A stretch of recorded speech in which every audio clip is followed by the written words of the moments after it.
you guys can start, and I will grab myself a beer because I look forward to hear what you have to say about my Germany build. So I'll be right back.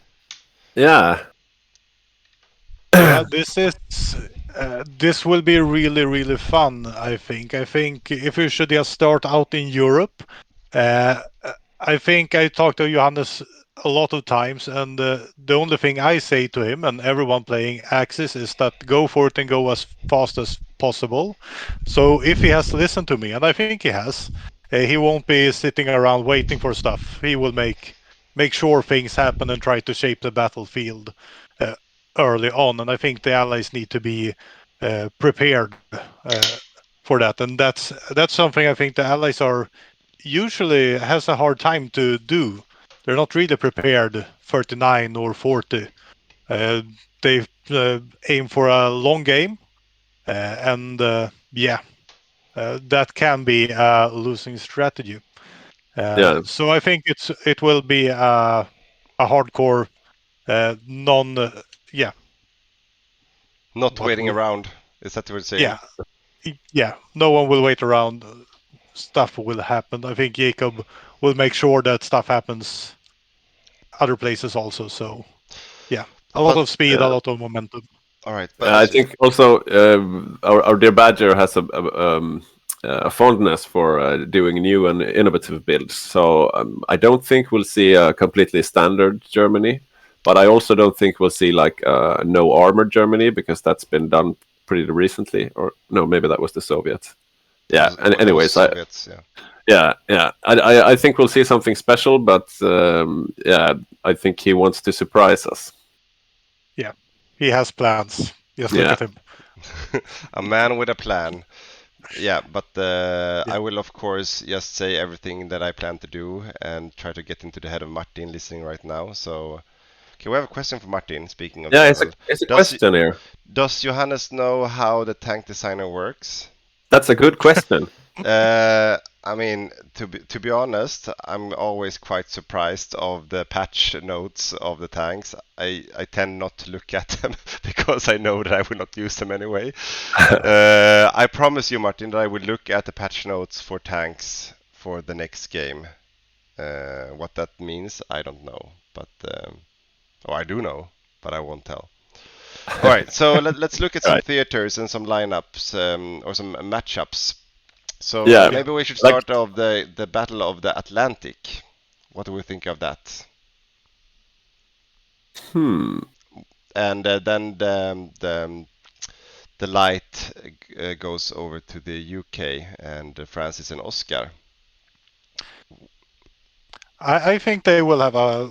I think they will have a plan. Francis likes to prepare, and I'm pretty sure he would go navy. I have some feelings. He really went far out with submarines. So I think he will have a plan with the navy. Something devious will come out from Britain in this game. Yeah, Yeah. I won't comment too much since I'm gonna face him. But Yeah, what And do you think, Pity? yeah, like if you look at the lineup, Gustav is less experienced as Italy than they are as the UK. So he will need some support from his Axis friends. But I think, yeah, I think that will be taken into account in the great scheme. yeah. And I hope they will watch the Elena main video from last game to see how you defend a two-tile Elena main because that was a great defense and really shows how to do it. So uh, they will need a plan not only in the Atlantic but in North Africa also. Sorry Yeah. for switching theaters, Yeah, Johannes. yeah. You jumped. Just keep. No one is caring as much of the Atlantic as I do. I'm the one spending all my prepping time just looking at Atlantic, and then everyone just overlooks it right away. And then, When yeah, you said the Battle of yeah, the Atlantic, I'm like, what battle? Do you mean the yeah, submarine yeah, battle? Or? yeah. Pete is completely clueless about Atlantic. Is that a theater? Do we have boats? Yeah. Okay. Let's talk about North Africa then instead, because that is a bit more sexy. So you already started to mention Italy, and also the two-tile Alamein. Yeah. What is your key takeaways from this theater with the two-tile since last game? I mean, the Allies did manage to hold it, not the two tile, but just behind it with like a proper tug of war in North Africa. But yeah, what do you think will happen this game? What's the meta to consider? I'm not sure actually. The naval invasions that we tried to do in the back of the defense, they were unsuccessful. So I think like the allies have learned to have a proper amount of garrisons to make that strat unviable. And it also felt like the Axis couldn't really push in enough troops to be able to make a breakthrough. Like the German tanks were outnumbered quite heavily. So I don't know if that's a supply issue or if there could be more troops there. Otherwise, I think it's leaning towards the allies there with the current meta. Yeah, I can just mention that it was a really tough. Last game we were not aware of the reliability issues with planes, which gave both Yeah. the UK and Germany a headache. Not realizing why all the planes went down so quick. But Axis will have quite a strong upper hand usually in the air, depending of course what kind of build the UK does. But if the Germany wants, they usually have a much stronger air force at that time. So it's quite difficult to win the air as allies over Egypt that early. We have a comment from Sticky. I feel like the Axis was hampered by the increased accident rates. Yeah, of the airplanes. Yeah, they were. they were, Yeah.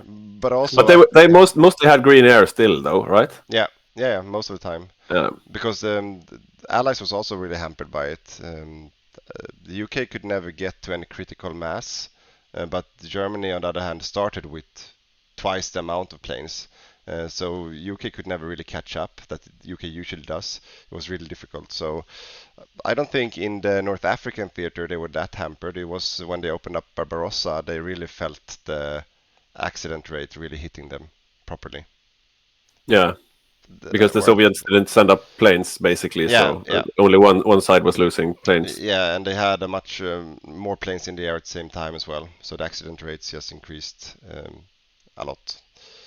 But I think the key to open up Alamein this game is that Johannes and Gustav has a great discussion on how to do it. So they had a plan because last game Allied forces really had a plan, and as you said, they were outnumbered because the production of tanks were I think we had like 1.5 times the tanks as allies, and with the late Japan, even my forces from India were there fighting. Yeah. So I think I had 6 Indian divisions Yeah. reinforcing, and supply status was great. So yeah, we have a good comment from Martin as well that CAS didn't do any damage, also thanks to the accidents last game. So of course, if Germany would have had CAS over North Africa that worked, that would of course have helped them a lot. So that would also tilt it up. I mean, I think that's with the two tile, it's Axis favored, of course. It's not upside for allies to have a two tile front. No. And usually Axis, I think quite many games come through, even when we had the one tile. So I think it will be quite difficult for allies to hold, but if they put, with a good build, they can outgun Axis as well. Our troops, Sticky says, our troops were actually pretty decent, but because of the CAS doing less than anticipated, we were held back somewhat. Yeah, I think that's a it was a close call. Yeah, definitely. But this is more of a post-game analysis now, I feel. Maybe we should move on to the next theater. Yes, but I just want to comment, the next theater, which kind of the same one, is the West Africa. We have the Spanish player versus France/Brazil/Mexico that usually lands in Casablanca. And then, of course, Vichy on the other side. I think that it's going to be really fun to see Mossberg playing Vichy. He's also quite preppy as a player. And to be honest, I mean, Vicious usually is more like a leftover country, so many players joining in last minute or reserve players usually take Vichy and comes in without a plan or quite spontaneously, or we usually have new players joining as Vichy. But this time we actually have someone going in for playing Vichy from the start, which can make a big difference. So we never really seen the real potential of Vichy, I'd say. So that in combination with Jakob on Spain will be very interesting. Those two countries combined actually have quite a decent navy. They have a quite decent industry as well.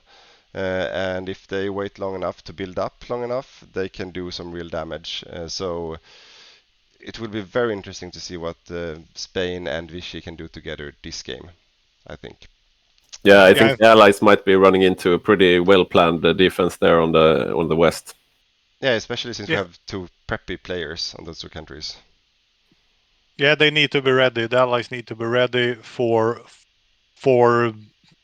switching builds or anything when they see what they're up against. And Yeah, as you said, the navy could be not just a nuisance, but give opportunities to invade both Brazil and other countries. So I think they need to watch out. yeah. Rosen says there isn't going to be a torch because compass will work. Yeah, let's see about that. Yeah. All right. Yeah, and yes, to comment as well, Hasselberg on France, and then Kevin on Brazil, the undefeated Kevin, and then Lucas on Mexico, who you should place Brazil, like we said before. Um, and I'm just assuming that those countries will be the ones fighting on this front, but they might not be. But that's usually how it ends up. Will be a good matchup, I think, for Jakob and Mossberg if they are the ones to defend. So Yeah. that would be a good matchup. Yeah, All right, should we throw ourselves over to the Pacific before and then rounding off with the Barbarossa afterwards? I think so. Yeah. Yeah. So on the one side we have Sticky and Ville on the US, and then of course Australia, Rundqvist, and we have let's see, Remmerfors on Holland, Båt, New Zealand, and then Raj Christer. Fighting Sergej and Daniel on Japan, Skoginge on Manchu, and then Eirik on Siam. That's the lineup. So first glance, what are your thoughts, comments? My first thought is that we have an allied, stronger allies at sea and a stronger axis at land. Uh, I think Sarge Daniel Skoginge will be it will be hard for Krister to hold India by himself. But Sticky is a really great player and he has played US a couple of times. He knows Navy. So one up for Axis on land and one up on allies at sea is my thoughts initially. Yeah, I'm just gonna call one thing right away. It will take, and I'm saying this, so I hope it doesn't happen. I think that Sticky will sink the Japanese fleet day one, and then it's going to be a struggle on all the islands because I completely back your theory on this one, Don. I think that Sergej and Daniel are quite untested on the naval play. So, I mean, they can only surprise, I think. I have no idea how strong they are in the naval play. I don't think they ever been tested in that way. So, but we know that Sticky has played Navy many times. So Yeah. it's a sure upper hand for Sticky in this lineup on the naval side. And Rosen says, remember the Navy has also changed hugely. Yes. So if and that's to I think to bigly. I think that's to the upside of Axis actually in this lineup. If we play in August still, if they still use the capped admirals, I think that would be upside for Axis actually. But let's see.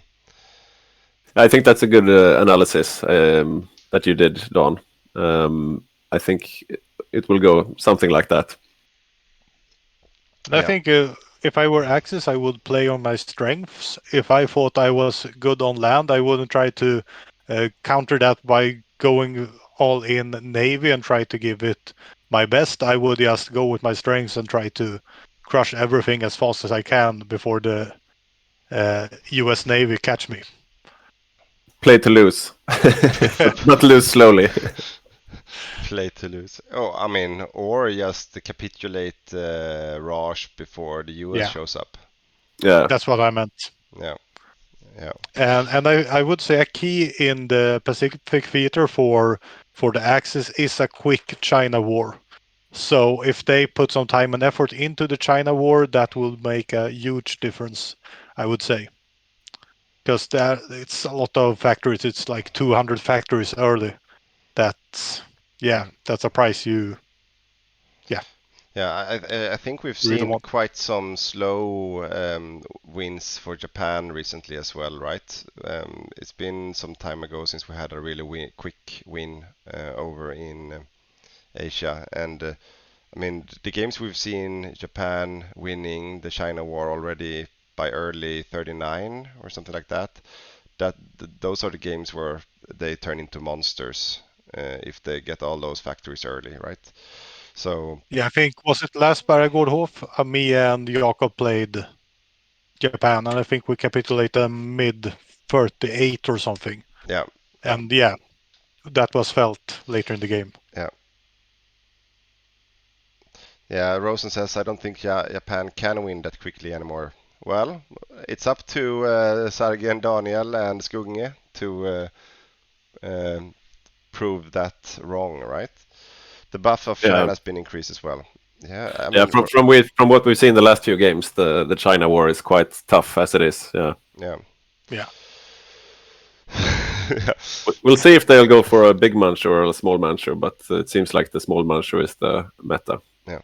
And it's also fun to see Eirik as a CM. He's quite untested player. He played Philippines last game, and you can't show that much with Philippines, but he did hold Manila, and he stopped the Japanese in the home islands of Philippines. So it would be really fun to see him on a country like Siam, and I think Siam is also one of those really underrated countries that um, they haven't really shown what they can do properly recently, at least. So it will be really fun to see if Eirik can give them some color and bite a little bit. As long as he protects Bangkok early on, as well as he protected Manila, he should be fine. Yeah. I must say that Eric did a great thing last game, as you should as a new player. Just reach out to us, veterans. We gladly help you. So if you have questions, you want tips, tricks, uh, comments on builds and anything, we gladly give it to you. Perhaps we send you a YouTube video from the channel if we are lazy. Might be so, but yes, if you're new, ask some questions, and it will really help your game and your impact. All right. Should we go over to the Eastern Front? Let's. Yeah. The So big showdown. yeah, and I'm of course really biased, and I have to bite my what to say key shows my words carefully, not to Yeah. give away my hand. But maybe Martin, you wanna say what you're gonna do in the the chat box here, so we all know what your strategy is. Uh, No, but that's, Piri, Since hit while it. he's yeah. doing that, That's, I can say what I'm hoping for. I hope that Martin, Kalle, and Matthias go all in tanks as Soviet. I'm hoping for Johannes, Magnus, and Per going all in tanks as Germany and see some huge epic tank battles and some micro out of this world in the Eastern Front. Hopefully, a couple of light tanks just running around like crazy with like 10k page over the battlefield. That's my dream for the game. And as you see, I won't participate. Hopefully, I can watch it at least the rerun on the Twitch. But yeah, that's what I would want to see as a spectator.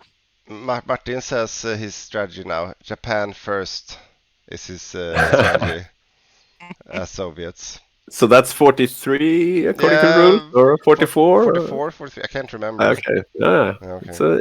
it's an innovative strat. Yeah. Very. But like I was saying before, when we were streaming and nobody could hear me, one of Martin's weaknesses is perhaps like that he has quite a soft leadership touch.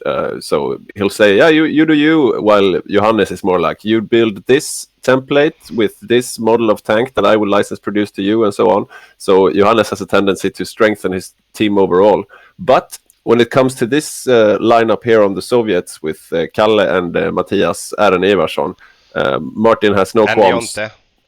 And Jonte, right? Martin has no problem telling these three what to do. So I think it'll be a strong Comintern.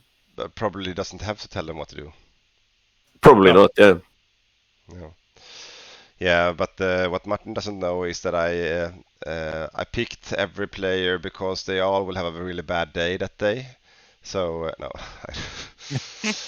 But no, I think what I really hope was going to happen on the Eastern Front is that both Germany and Soviet do the Dawn build and all go full garrison 10 wits. So there would Yeah. be 20 million fielded men on both sides, and no one can attack each other. So we're Amazing.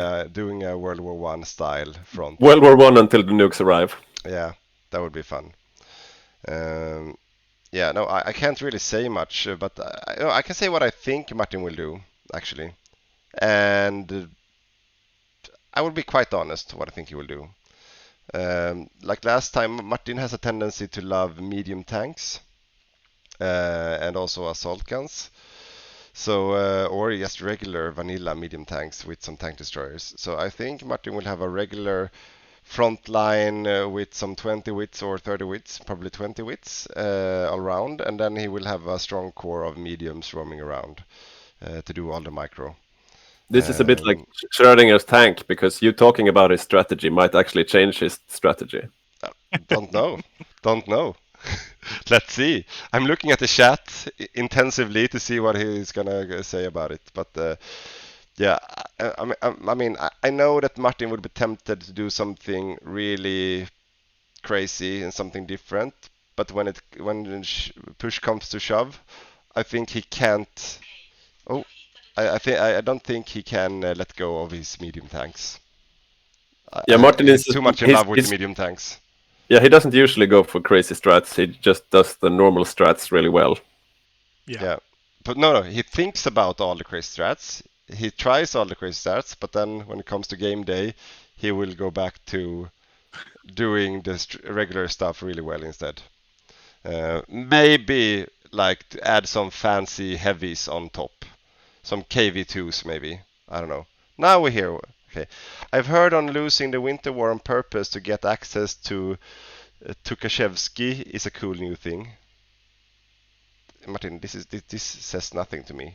What do you mean? It's the Dance of the Generals. I'm not really sure exactly what he does, but you have 4 different paths. And We're deep down the focus tree now. Yeah, okay. Yeah. It's I think quite. we'll stop there. Yeah, exactly. I don't. I mean, this is already too much for me to. I haven't even looked at the German focus tree yet. I know that something called Wunderwaffe that is cool. That's where I am in my prepping. I'm on vacation. Dancing or war is an important focus. Yeah, and I heard that Albert Speer is a thing. But that's about it, right? All right. Yeah, So, but yeah. analyze-wise, it will be a showdown. We can't say exactly which builds anyone will go. I'm pretty sure there will be tanks on both sides. And we have a lot of great Balkan bros, and we have Algot as Romania, so there's a lot micro coming in from that side. And with Yontat Mongolia, there will be a lot of micro coming in from that side also. So there's micro heavy players on both sides. So a lot will happen, and things can go very quickly with that amount of micro. So Yeah. if someone get a breakthrough and exploit it, yeah. Yeah, and now, yeah, exactly. Now we haven't mentioned too much what kind of players we have on the Axis side apart from me. Maybe it's worth mentioning that we also have on my side we have Albert Per. Per playing my third share as Germany. He played that before and done it really well. So that's actually, I mean, Per, if you're listening, that's actually why you are Germany seat 3, because you did a good a trial run some games ago. So I want you on that position again. And then Magnus is a good micro player as number 2, a German player. But then I think what might been overlooked here is that we actually have Ivan the Prepper on Hungary. We have Erik Ars on Bulgaria, who's also a really solid, also quite preppy player. Yeah. And then of course Algot, the Tankar Chansa kind of player that might be really good or might drink away his build the night before. So if and then of course Pontus as Finland, who is known for his stout defenses. So I think all in all, there's a really solid lineup from the Axis side. So I mean, I don't have to do anything playing in Germany. I will just relax, focus on the Westwelle, and enjoy the day, basically. Yeah, we'll see. I think it's going to be a real Thunderdome on the Eastern Front. Yeah. Yeah. Okay. Is there anything you guys in the chat wants us to bring up as well? Something we overlooked, or is there anything else you want to add? Just looking at the lineups, anything? Yeah, maybe we should mention the rules. There are quite some new rules this game. Good idea. That will change some of the strategies, maybe. We've added a new rule to the templates on infantry. You can't have more artillery brigades than you have infantry brigades. So that's a new change, similar to the tank build or tank template rule. And then we also opened up for lend leasing, that you're allowed to lend lease pretty much who you want when you want, apart from France and Holland. If you can lend lease anyone else, you're allowed to, which can throw some interesting dynamics into play. For example, lend leasing Finland during the Winter War, or Spain, for example, during the Civil War. It's potentially quite a huge change. Yeah, definitely. I'm not sure if there are any other big changes. Well, yeah, the naval meta have changed as well. Of course, with the capacity, the cap on how many ships you can have per admiral. So a huge, and this might be huge for especially UK and the US, meaning that maybe you will have to split your main fleet, your main blob as the US, into 3 fleets. Which is a big change. So that means that a smaller country can actually go up and fight the US Navy one at a time in a fair fight. So this is a big change, if this will still be in play or the day we on game day. Good opening for a naval Germany, eh? I would Hey. never play a German naval game. Hey. Or would I? Would you? Would I? Another thing I've been thinking about that might change things is all the guides we are putting out on the YouTube channel. And there will be more. I know Johannes is planning for something also. Yeah, So I'm gonna put some in reserve until the day after the game. So I yeah. don't know. Yeah, But but there's Hello, a everyone. This is how I beat you. yeah. but there's a lot of things that might not have been known for most players, like the planning bonus thing. That we'll see how the rules will go with that one. But Mm, everything around the game mechanics, which we more experienced player use. But if you come in as a new player and just watch a few of them, you will get a lot of tips that might change the way you impact the game in the ways we haven't really seen before. yeah, So definitely. We have some comments. Rosen says naval South Africa is really strong. I agree. yeah, Falk says please lend lease Finland during Winter War. I will. And then Sticky says, imagine fighting fair at sea. No. No. uh, Plan C, Johannes, pretty please. Yes. And then, yeah, I think those were the comments right now so far. Easy answers to easy questions or comments. Yeah. No, and then I just want to say also that it's going to be fun to see Greece in play. It's going to be basically another Poland with another, off-map lineup. But I'm always intrigued to have new countries in play. And maybe Demos, since he's from Greece and playing Greece, he will have some kind of buff or synergy effect of playing Greece, since he asked for it basically for 4 years in a row or something like that. I think he will be very high on motivation, Yeah. if nothing Yeah.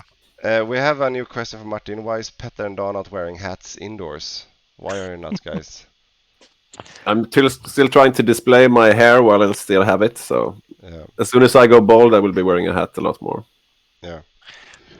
I'm not an indoor hat person. Might have shades sometime, but Yeah. yeah. All right. I think that was it, right? Yeah. Yeah. I don't think we don't We're have done. any. We don't have any more questions, so we all look forward to the game on the 13th of August.